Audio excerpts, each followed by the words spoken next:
Are replacing the fullbacks a bigger issue than sorting out the midfield?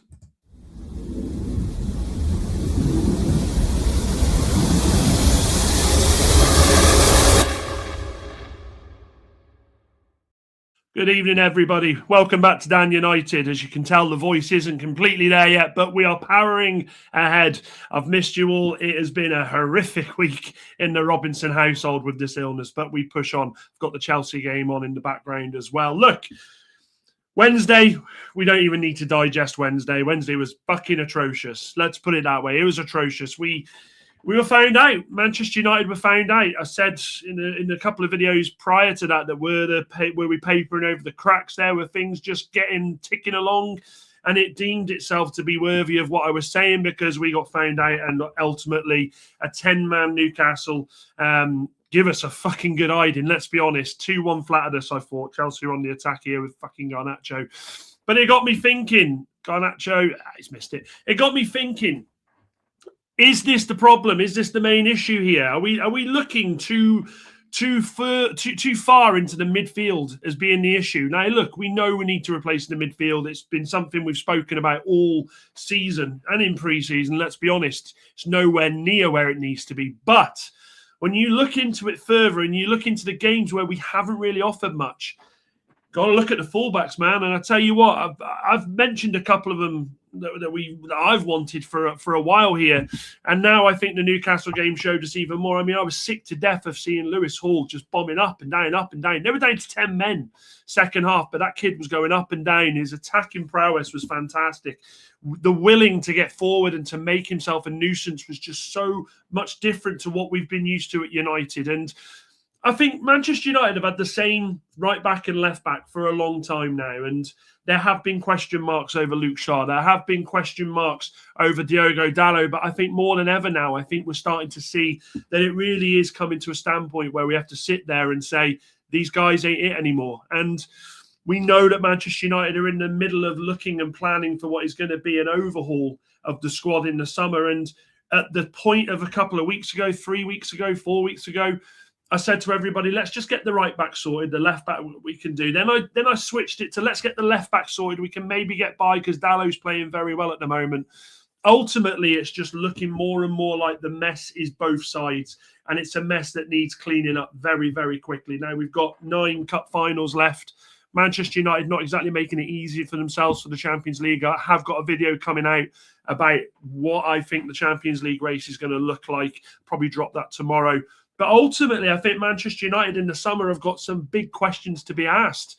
And it's not the questions that they've wanted to answer. It isn't. I mean, look, we know we don't have the money that a Man City has, that a Chelsea has, that an Arsenal has. We don't have that at the moment. We don't have it in abundance. And we can't go out there and just drop 30, 40, 50, 60 million on two. I remember City doing it when Pep took over. He identified straight away left back and right back was an absolute shit show. He went out there and spent nearly 120 million on the two positions. So I don't know where Manchester United prioritise this behind the scenes. For me, I think it shows game on game just how bad and how much we need to sort it. So I've got a couple of players that I've been looking at. One of them I think you'll know. One of them we've been linked to very, very recently. And I think it will highlight exactly where we are. So what we'll do, we'll go into the book. Fucking Garnacho is so poor, by the way. So poor. Let's go into the other screen and let's get them up. So the first man in question is Diogo Dalot. Diogo Dalot. I don't know what's happening with the camera there. Let me just change that a second. Diogo Dalot for me is the epitome of Marmite. He's the epitome of Marmite. You love him or you hate him. I think with Dalot at the moment, what we've seen over the last couple of seasons is just a guy that cannot get his consistency going. There are games where you look at him and you go, do you know something? This guy, here we go. He'll have a little bit of a run here and we go, this is what we need from our right back. And then he just falls back into the same fucking shit pattern and it drops us. It makes us look poor. It makes us look abysmal. So Dalot, when I look at him and I deep his stats here, and we'll bring them both up. Now look at this. His passing, 3 assists this season. Successful passes are quite high, 85%. Accurate long balls. I don't think that's good enough for a right back at Manchester United. 62%. Chances created, 24. Big chances created, 4. When you push that, and we will move that alongside a few defenders that I've been looking at shortly. When you look at that, it's not good enough. His successful crosses is at 31%. 15 successful crosses over the course of the season. And what have we played? 29 games? It's not good enough. It's not. Couple that. Let me move the badge a second. We're not Stone Island. We don't need the badge. We don't need the badge. Let's get rid of the badge. Where's the badge? Where's the badge? There he is. Get rid of that a second. In possession, it doesn't make for much better reading. You've got 16 successful dribbles. 16! 16 is fucking pathetic. Duels won 58%. Aerial duels 67%. Fouls 111. Touches in opposition box 37. You talk, and we can talk all night about what the modern day right back, what the modern day left back looks like. Should they come into the midfield and be that extra midfield body, allowing people to push, blah, blah, blah. But the meat and gravy of a right back that we have been used to for years upon years is getting down, offering that support, overlapping, and essentially getting that fucking ball in. We've got a 6'5" striker in there now, albeit we haven't had in there for a lot of the time that Carrick's been there. It's only the last couple of games. But against Newcastle, man, I didn't see this guy put one cross in properly. Now, you can't tell me he can't. I'm sure that, hang on, Wrexham with a chance. Oh, you can't tell me he can't. I bet in the training ground he's putting cross after cross in. Sorry, Wrexham are just on the attack again here. Chelsea are fucking under it. It's not good enough. And when you look at the other side, let me just get rid of these a second. Let me get rid of these. And we go to the other side. And we go to who is probably at the moment, I'd say, the longest serving defender in our squad. This guy has been with us since 2016. Is it the World Cup? I think it was the World Cup 2016 we signed him. This guy has been, look, let's be honest, hasn't been available as much as we needed him to. And I go back to the 21-22 season. Ollie was in full flow. We were doing bits. Him and Rashford down that left side. That was peak Luke Shaw for me. Went into the Euros as the starting left back, scored in the final. He looked something different. He was so good at being explosive, getting down that wing, offering the overlap, getting the ball in. Luke Shaw has got a ping on him. Oh, Wrexham corner goes to nothing. Hang on, it's a shot. It doesn't equate to what we have now from Luke Shaw. And when you look at Luke Shaw's stats, which I'm going to bring up in a second, they're even more damning. Now, there have been a lot of comments about Luke Shaw, and I made the joke at the start of the season where I said, this brother is going to stay fit all season for the World Cup. I think we're in a situation here. Oh, Wrexham! Oh, fucking hell. I think we're in a situation here. Oh, Wrexham have made it. Hang on a minute. Stick with it. Wrexham have made a massive area, but luckily it's Garnacho it falls to. And he runs down the line. And yeah, he's shit, isn't he? He's so shit. We look at the fact that maybe Luke Shaw is making himself available week in, week out to make sure he's got the best opportunity of going to the World Cup. But I've got to say, over the last 5-6 games, Luke Shaw has been appalling. And I go back to that on Wednesday night. He offered nothing going forwards, and we can go at Brian and Mbeumo, we can go at Cunha, and we can say, oh well, they offered nothing. It's maybe the luck's run out with them. Good wingers need the people behind them to offer something. They need the people behind them to be able to run past and either take a player with them to create the space or offer for the ball to put something in themselves. I didn't see that from Luke Shaw, and I don't see that happening at all this season. If I bring up his stats here, let me just bring them. So his pressing and his possession. Okay, his passing and his possession. So look at this. Passing, 1 assist all season.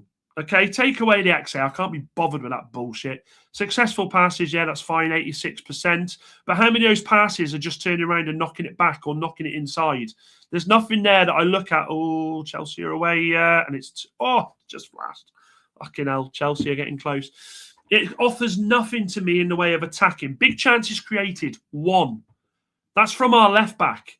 Now, yes, granted, he started the season at left-sided centre-back, but Luke Shaw, in the last few games, playing at left-back has offered us nothing. 6 crosses, 14% successful. What does that say to you people? Because that says to me that is a guy that I think is worried too much about staying back. And I don't think built the relationship with our left winger being Cunha to bomb forward, to offer something different. The Luke Shaw we were used to years ago would fly forward for Rashford. They would do those intricate passing, and either he would take the ball down the left or he'd lay it back for Rashford to cut inside.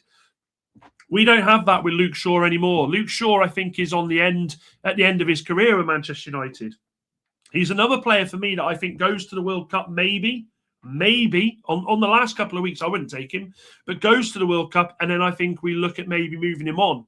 Now, ideally, football is a squad game, and we've got players that are waiting in the wings. You've got Harry Amash, who's currently injured but had a good showing at Sheffield Wednesday. Diogo Leon, we haven't really seen much of. I want to do a deep dive into him a bit more because I'm a bit worried why we haven't seen much. I really, really had high hopes for this kid coming in.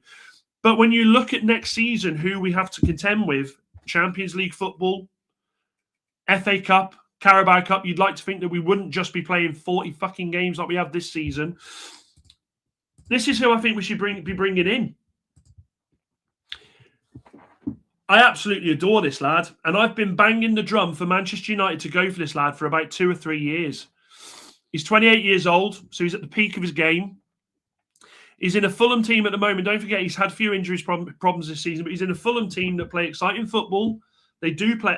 We know what you get. You know what you're getting with Fulham. They're getting the ball down and they're bombing down and they're offering something.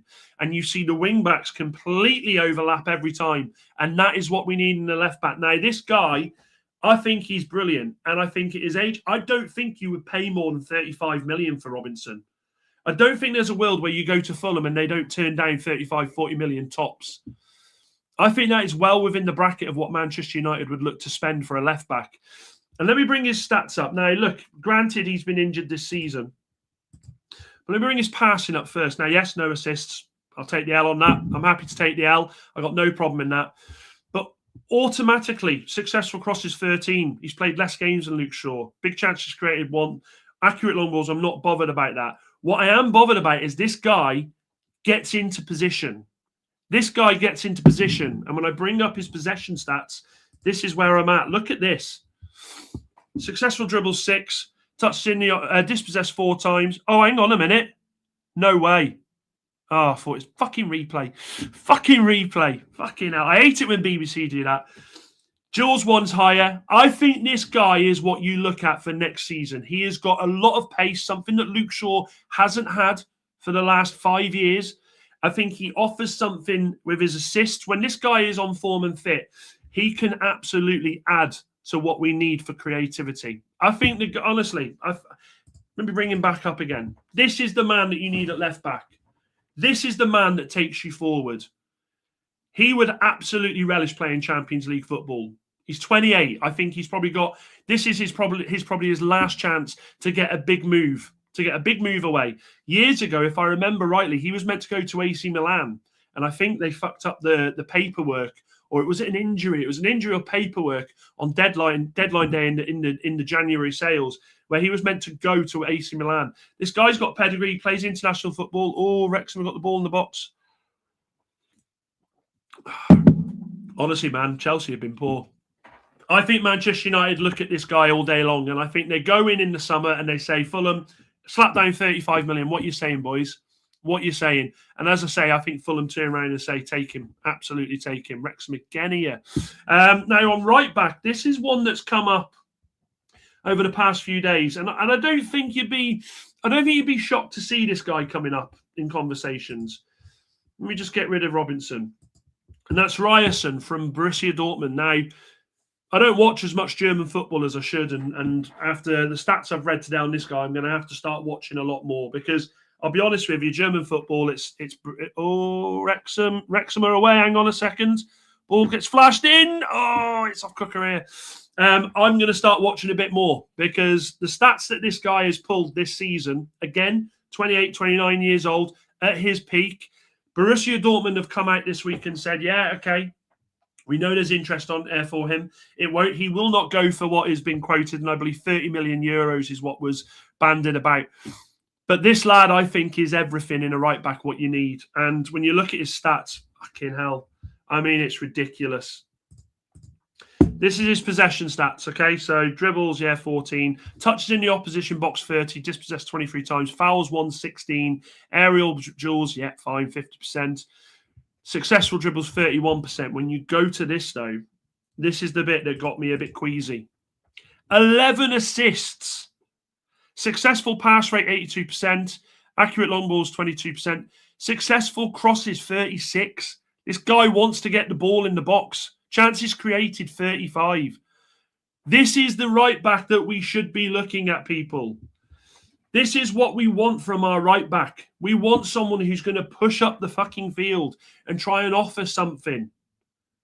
We have been so deprived, I think, without even realising for so long, at left back, at right back. And we've tried different bits and pieces. We've tried Tellez there. I remember Tellez coming in and we all went, do you know what? He's good at dead ball. This guy might be able to do something. Didn't work.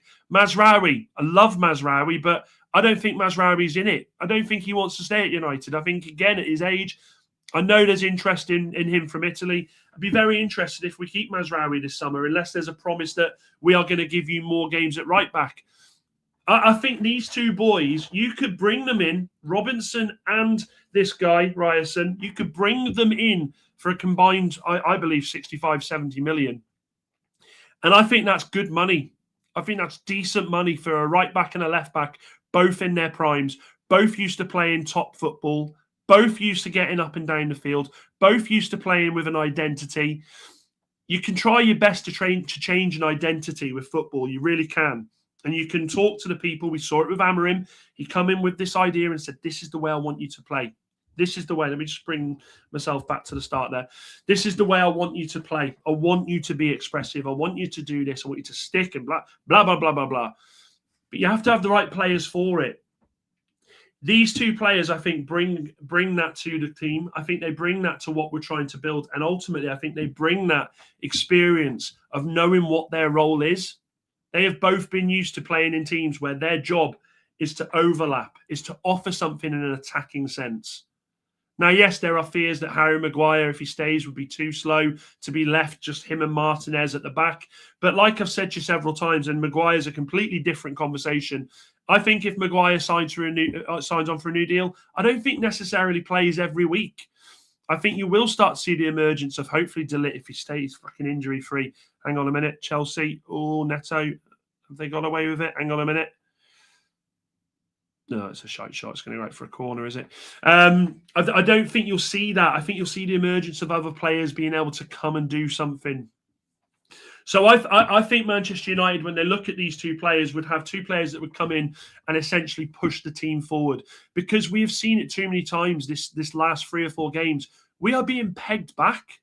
And the reason we are being pegged back is because there's no real want from our left back and our right back to push forward and do something. How many times do we see Dalot come inside for the ball? I don't want to see that. And like I spoke about before, Cunha, Mbeumo both got absolute pelters after Wednesday. What do they actually offer us? Has Brian peaked too soon? Is it time for us to maybe realise that Brian did a bit of good stuff and now it's time for us to start Ahmad and do different? No, fucking no. No. No chance. There's so much more involved when it comes to your left back and your right back.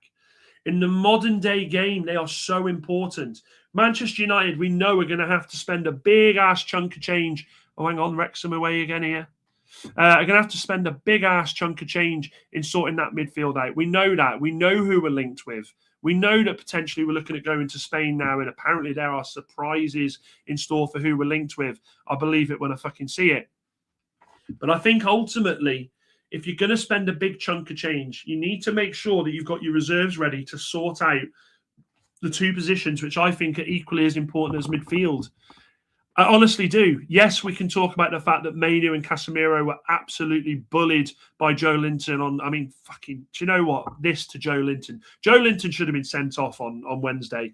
I've seen him get away with that sarcastic clap to a referee so many times. I think people are scared of Joe Linton. I ain't scared of him. I ain't scared of him. I ain't scared of a bloke who dyes his fucking hair blonde. No chance. No chance am I scared. If I was a footballer, that would have been the type of player I would have relished playing week in, week out. We don't talk about the Dan Burn elbow on Luke Shaw, which was fucking...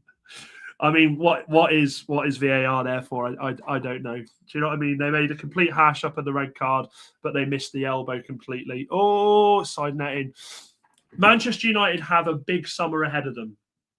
We know they have a big summer. We know that there are so many things that we need to change.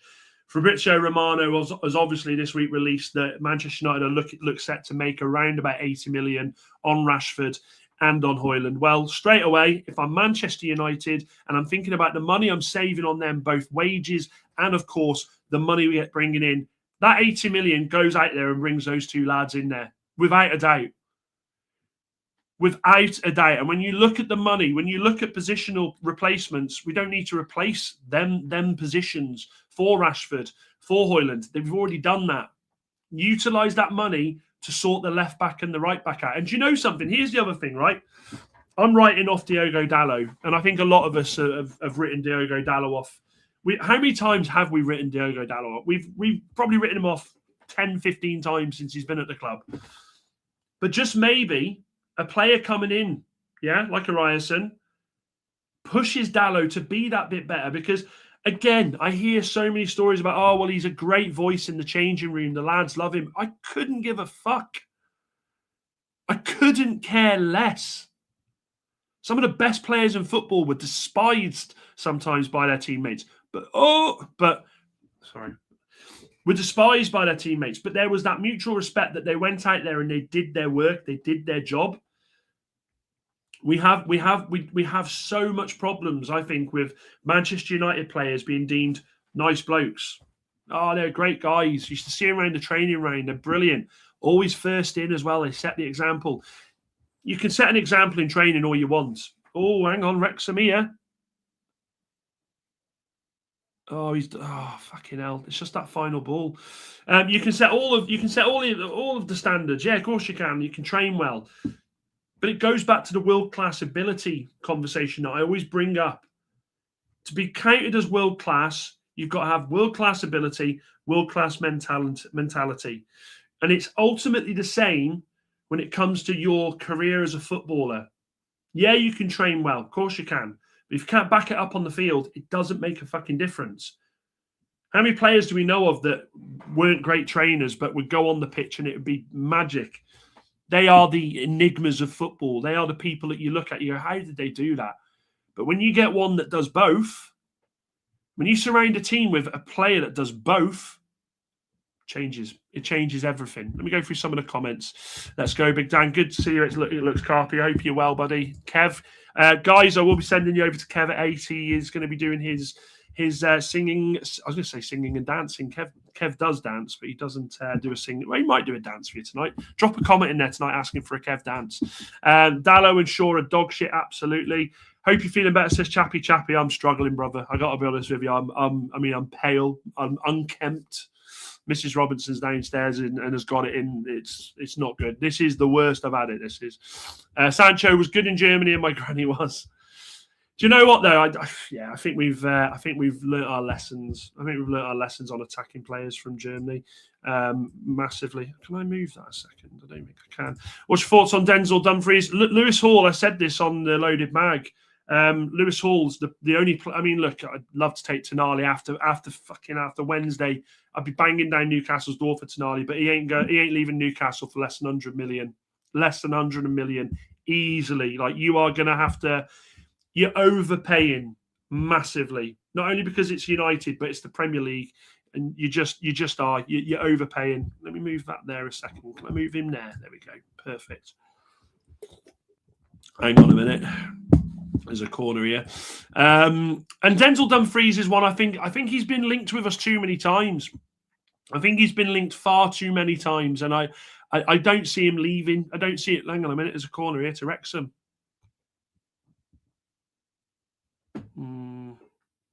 No, comes to nothing. Kiefer Moore, man. It seems the new manager syndrome has worn off. Well, look, we can talk about that. Again, I've got time tonight. I'm happy to talk to that with you all. Has the new manager syndrome worn off? I don't think it has. I don't think we can blame the result entirely on the manager, because we've seen this coming, and unfortunately, let me just hang on. Another corner to Wrexham. Sorry, I need to see. Charlie's been giving it the big one in the chat, saying that they're going to win the FA Cup. Ball in. Oh! Get in! Wrexham have fucking scored. Fucking nearly killed me. Wrexham have scored. Oh my days, blood. Oh my days. Oh, this is fucking golden. This is golden. Get in. Get in. We'll come back to that question, Chappie. Hang on a second. Let me just have a look. Oh my God, man. This is... If you've got it on BBC, put it on. Wrexham have just gone 2-1 up against Chelsea. The mighty Chelsea. Let me just have a look. Ball comes in. It's headed away. Oh, it's a filthy deflection. Let me just have a look. Is that a filthy deflection or what? Oh, no, it's not. It's a beautiful fucking flick. It's a beautiful flick. So the ball gets played out. He hits it. And it's a... Oh, God. World rejoice. Chelsea are back to being fucking wank. That's incredible. Anyway, back to the new manager syndrome. Good evening, Queen Sophie. Good evening, mate. I don't think the new manager syndrome has worn off at all, because I think you've got to look at this in its entirety. And Manchester United players do this time and time again. It's that new manager bounce, isn't it? New manager comes in and they go, right, we're going to show the world that we're incredible. And they did for the first 2 or 3 games. The attacking prowess was brilliant. I think we were very expansive. I thought we saw things from players that we haven't seen for a while. And then bang, straight away, it starts to creep in, doesn't it? And we saw it against West Ham and we went, uh-oh. But we got the last minute equaliser. Then we went to Everton and we went, but then we got that goal at the end from Sesko. There is always the way with Manchester United. There's always a way that Manchester United players have a habit of just going, nah, not for me. Not for me. It's not for me. I'll give you 70%, but it's not for me. And I think the issue with that is Manchester United are in the rebuild at the moment again. And I think what we do have in us, hang on, Chelsea are on the attack. Garnacho, don't you fucking dare, you wheedly little shit. Chelsea. Dalot, good turn. Ball across. No, it's all right. I think with this rebuild, I think Manchester United, I mean, I haven't even spoken about Malacia. Man. I mean, Jesus Christ. Why did we keep that lad? Why did we keep Malacia in January? We could have got rid of him, and I'd have easily chucked to Diogo Leon, or I said to Harry Amas, "You're staying here, son. You're not going out on loan. You're coming on." There's no way that lad should ever play football for Manchester United. I don't think he should ever play football again. Oh, Chelsea are in. You wankers. You wankers. You wankers. Fucking fuck off, Chelsea. I don't think he should ever play football again. I think his time at football is done. So, I don't think we can say it's on the manager. And then Chappie, to be fair, says it's not the manager. I think players turn up for the best teams and underestimate lower sides. Not sure Newcastle, I don't think we underestimated Newcastle. If you want my honest opinion, and Queen Sophie's in the chat, and I'm sure she'll agree with this, I think it was men against boys. I think Manchester United, I think we turned up at St. James's Park, and I don't think we had the minerals to play. You don't just play the team at St. James's Park, you play the crowd. St. James's Park is one of the best atmospheres in world football. It is. The Geordie fans, whether you're pissed off at the fact we lost against them or what, they have the ability to suck that ball into the back of the net. And they do.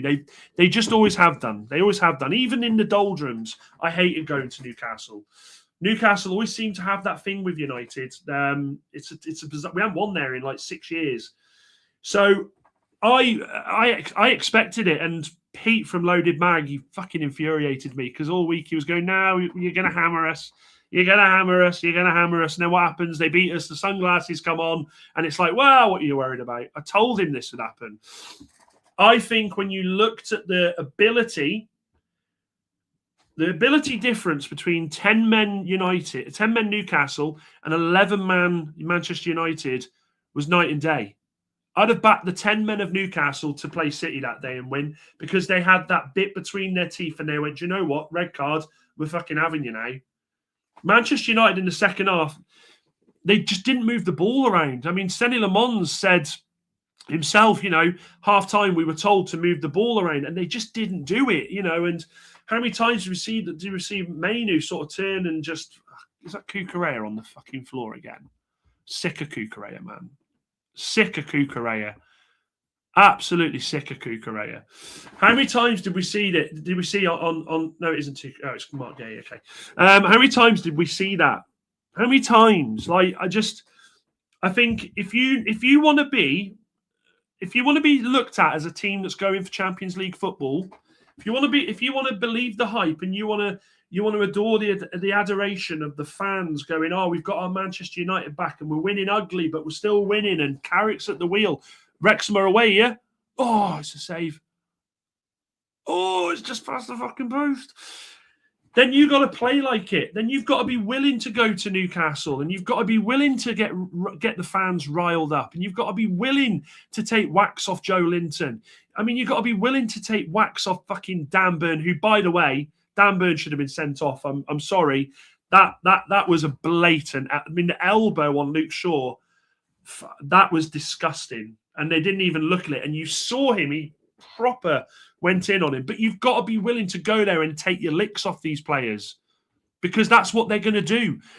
Newcastle United, the players know, get the fans on board. Get the fans up for it. Get the fans all screaming and shouting against the opposition team. You know it's gonna torment the team that are going there. So if you want to post you want to post your Instagram posts, you want to post, like, you want to go and do all these interviews and say, oh, this is the new Manchester United, we need to be back in Europe. A little less conversation, a bit more action. You've got to follow up your fucking opinions with performances. And I mean, I've not. Where is he? Where is he? Let me bring this clown up. Let me bring this clown up a second. Where is he? Can I save that image? Is it going to try and bloody? No, it's not. Right, hang on. I'll bring another clown to the fucking party. Let me bring another clown to the party, because we like clowns. Get rid of that a second. Paul. I'm not even going to call him by his second name. I'm only going to call him by his given name. Boom. Let me just make him smaller. And there we go. I mean, I've got to be honest with you. When I saw the comments from Mark, well, I'm not even going to mention his name, because at the moment I seem to be mentioning his name a lot, and I don't want to go down in the YouTube world as constantly calling people out. But when I saw a certain person backing this fucking moron, this legend of the club, the reaction reminded me of Sunday League football. Sunday League football. It was Sunday League. I managed the Sunday League team for 3 years, and you would get the comments in the chat of players who weren't playing or players who were salty that couldn't wait for us to lose. We lost quite a lot, to be fair, but they would go straight in with a little cheeky post, And I thought his post about Carrick and about the team, I just, it makes me sick. Like, it makes me sick. And look, football's an opinions game. It is. But it also is a game where you look after your own. And I think Manchester United coming off the back of an unbeaten run that none of us expected to happen. That was our first loss in the league since before Christmas. And this fucking moron brings out United are crap. Tonali, you love heart. I'm not even going to read the quote word for word, but I just think we have to get to a stage where we stop massaging this prick's ego. And I mean that. I'm sick to death of this ex-player. He's practically just trying to be like Keno. And like, I loved Scholes. I adored Scholes. Like growing up watching this lad, I just loved him. I absolutely loved him. But when you see these snidey little comments, I'd understand him saying it if we come off the back of, 6 losses in a row and you go, oh, Chelsea, oh, they've hit the Denver. We come off the back of 6 or 7 losses and you go, oh, well, do you know what? Scholesy's just Garnacho shit. Scholesy's hurting. He's posted that because he's hurting. He's had enough. But he doesn't. It's like he had that saved, ready to go for fucking weeks. And I can't abide it anymore. Like, I can't abide it. If I'm United, as much as I can't stand Ineos, if he comes to the stadium, I'm like, nah, you ain't coming in, mate. You ain't coming in. Because you've got nothing nice to say about the club. You just want to be pessimistic all the time. You just want to go at our manager all the time. By the way, Michael Carrick, who's an ex-teammate, they won trophies together. Let's not forget that years ago, he had an issue with Carrick when Ollie got cancelled, when Ollie got sacked. He tried to accuse Carrick of being deceitful. Bullshit. Absolutely bullshit. Because I tell you what, Scholesy, I don't know who you're expecting to come in and do something. I don't know who you're expecting to come in and do what he'd done. Maybe he wanted Ruud van Nistelrooy there. Maybe he wanted Ollie back there, and that's why he's been waiting to post that.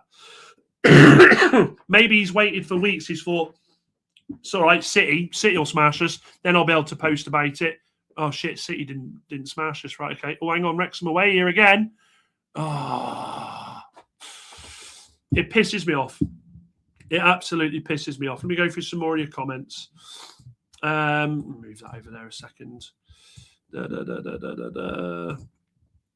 Height difference is the excuse for that, but yeah, it's a red card. So if I understand, look, you can say height difference, but there's the intent. You see him, he goes, he knows what he's doing, and that's the problem with Mano. Said it before, too many times. He slows the game down far too much. Do you know, Ben? I'm glad I knew you'd bring this up, not in a angry way.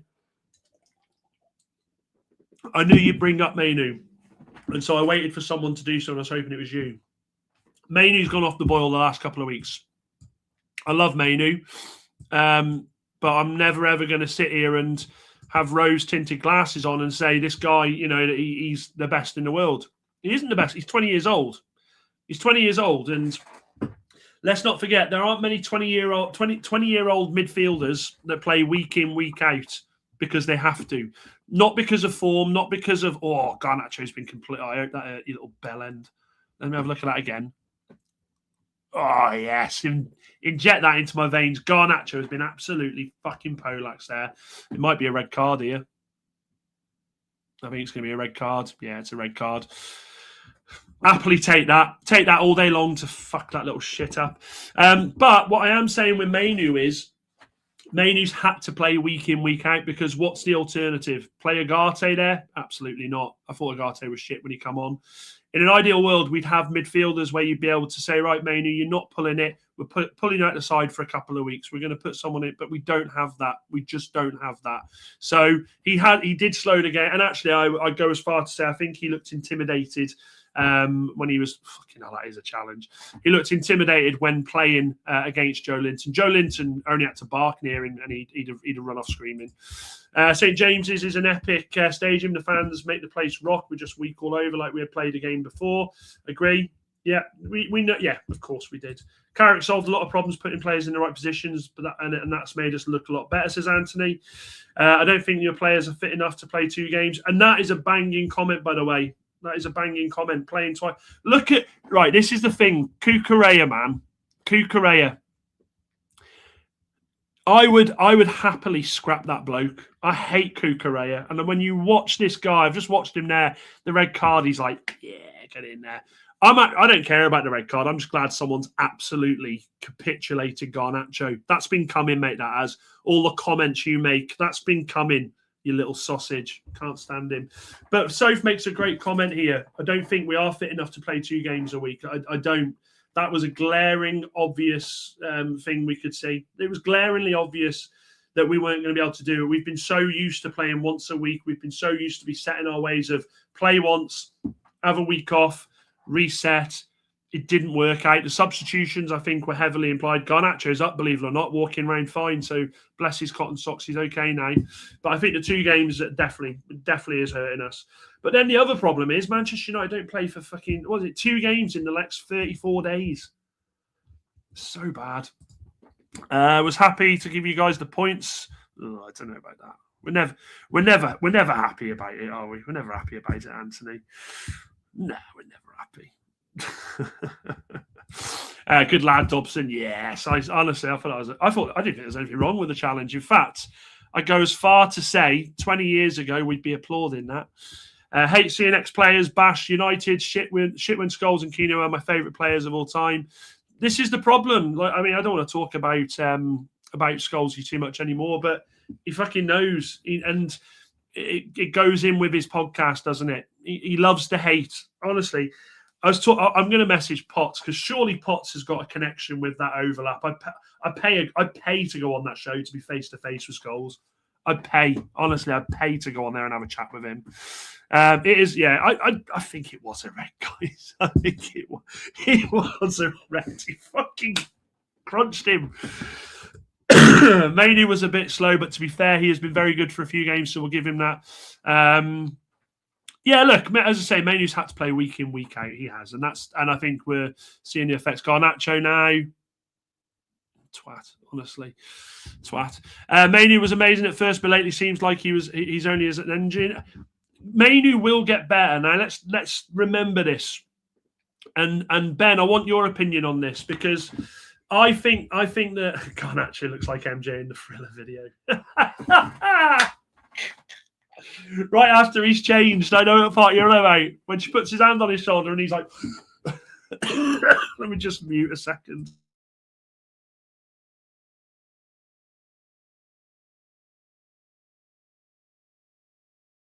That one got me.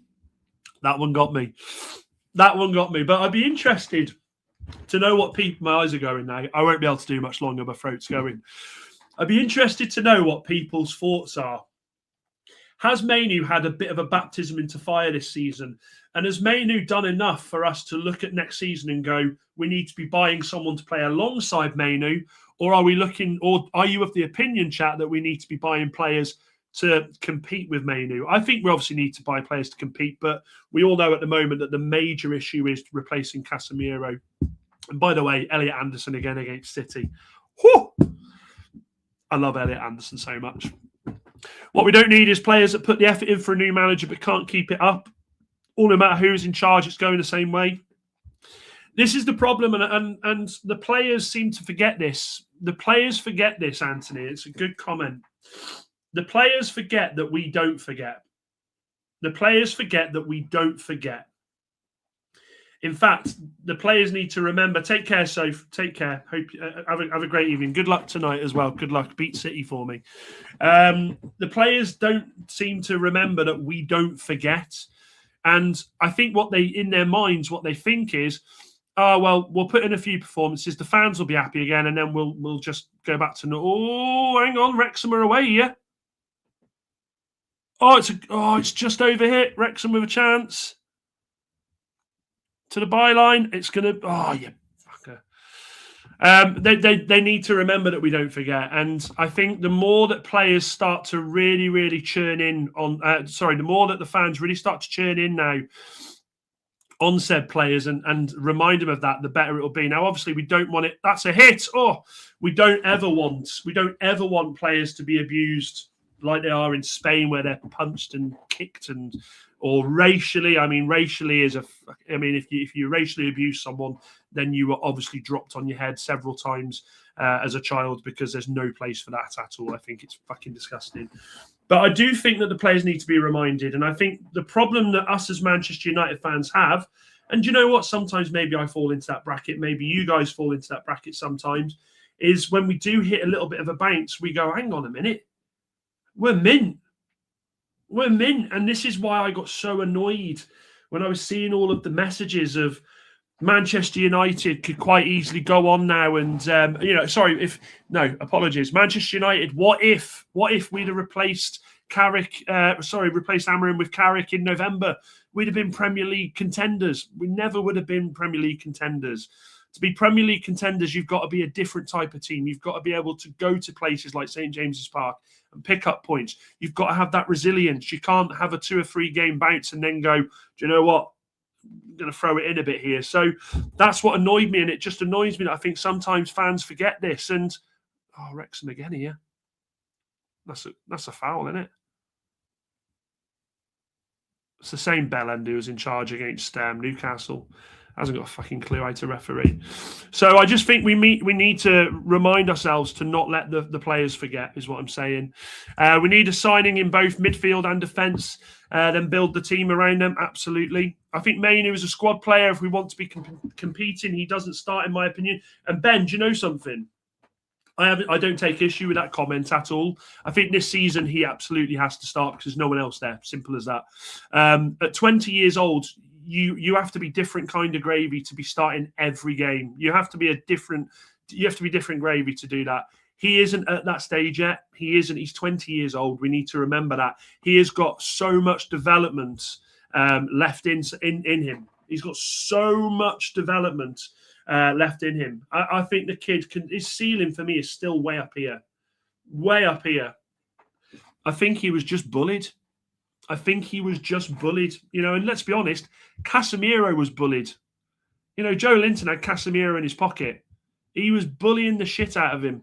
But I do think, look, Mainu is still developing. Bring players in to help him grow as a player, and then we move forward. Mainu isn't going to want to leave the club. If you bring a midfielder and you say, right, Mainu, you two are vying for 2 of the midfield 3 positions here.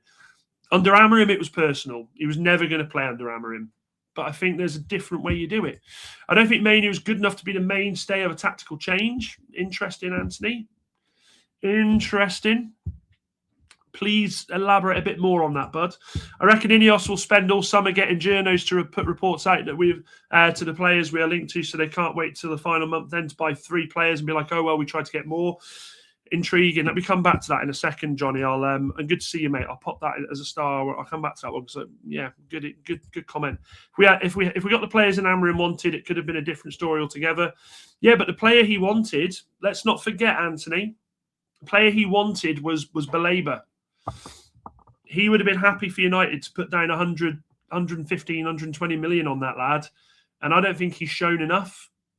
I don't think he showed enough last season, and already there are reports Brighton are willing to drop their pants a little bit with regards to the premium. So I'm not sold on it. As Kev says, if your granny had balls, she'd be your granddad. I'm struggling to see the Mainu discourse in the comments today. Mainu has had 1 bad game since he returned to team. I'd love to see people hold other players to the same accountability. And I agree, he's still in the developmental stages, but I've seen players like Shaw, Dalot, even Maguire in the seasons he was bad, and many others have had a larger grace period compared to Kobe. It's a weird one with Kobe, and I think, do you know what it is, Johnny? I don't think it's too much with people in here. I think people, we are reactionary, but I think the problem with Kobe, you've still got a lot of Amorim sympathisers. There are still a lot of people, a lot of United fans out there who still believe that Amorim should be in charge today. And what are they going to do? Who are they going to put it on? They're going to put it on Kobe, aren't they? Kobe Mainu has a massive ceiling. Kobe can go on and be a fantastic midfielder. He is nowhere near. He's 7 or 8 years off where his peak is. Like, the kid is still learning, and he will learn. And it goes back to that story about the left back and the right back. Bring the right players in to help him develop. We don't need Kobe Mainu to be the mainstay of Manchester United today. In 2 years, absolutely, you'd be looking at Kobe Mainu to then become one of the midfielders that holds down that starting place and says, right, I'm here to stay now. Absolutely. But for now, I don't think he needs that. I don't think he needs to be that. But I do want to come back to, hang on a minute. And hang on. Also, if we got the players Amorim wanted, you don't get Lamons, you get Martinez, you don't get Sesko, you get Watkins. You don't have Mainu, you have Gallagher, and that's a fucking fact. It's a great point. But I want to go back to this one that Johnny said. I reckon Ineos will spend all summer getting journos to put reports of players we are linked to. Manchester United, absolutely. In the summer, I'm mindful of time because Kev goes live in 10. Manchester United in the summer will absolutely be doing that. They will. Manchester United, we will learn about a lot about where we are. The World Cup's on. They need to be on the second the last game of the season is done. They need to be on the phone to their targets saying, right, we want you now. We want to have a conversation with the club. We want to get you in for medicals before you fly off with your country. That's what they need to be doing. What we don't need, which is what I fear with us going into Champions League, my biggest fear is Casemiro goes, Agate goes, because he's fucking shit. Maybe we let Xerxes go.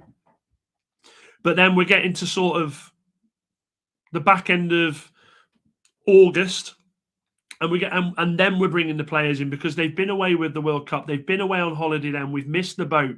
We're then haggling over fucking prices. So there needs to be in the summer, and we will learn a lot about this Manchester United side. If we get Champions League, the second that they've had the conversation with the fans and they've said, thank you very much for the season. We're going to try really hard next season. It's a big season for us, blah, blah, blah, blah. The phone goes down. The comments stop. They get off the team bus. They go home. They get themselves ready for a busy day at work, and then they smash those players coming in. And that's what they need to do. It's like with the answer stuff. I don't think we have a chance of getting him at all, as he seems to be City. I reckon they've already have Baleba locked down, but we'll wait until August to do it. I hope we don't get him. I hope we don't get Baleba. I mean, like, I can't put into words. Like, Baleba, unfortunately, has Baleba has showed himself to be exactly what I didn't want in a midfielder, and that is someone who, if they don't get their own way, will just throw the toys out the pram and be shite. Let me just check if I can customize. Right, redirect. Hang on a minute. So I'm going to redirect. Where are we?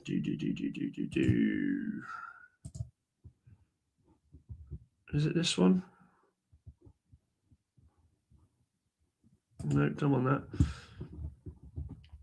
that. Redirect. Hang on a minute. Kev27.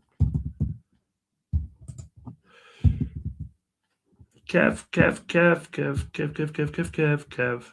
Why can't I see you on here, Kev? Why can't I see Kev27? There it is.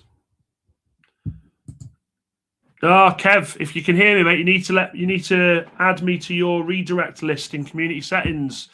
You need to add me in there, mate. I'll tell you what I'll do though. Let me find him on here. Let me find him on here. Let me just get that. Right, I'll post the link in the chat, guys. That's to Kev's channel. So go and show some love to Kev, because he's about to start in 5 or 6 minutes. I am literally at the end of my tether with my voice. I'm going to try and get back. I'm going to try and get back for you tomorrow night.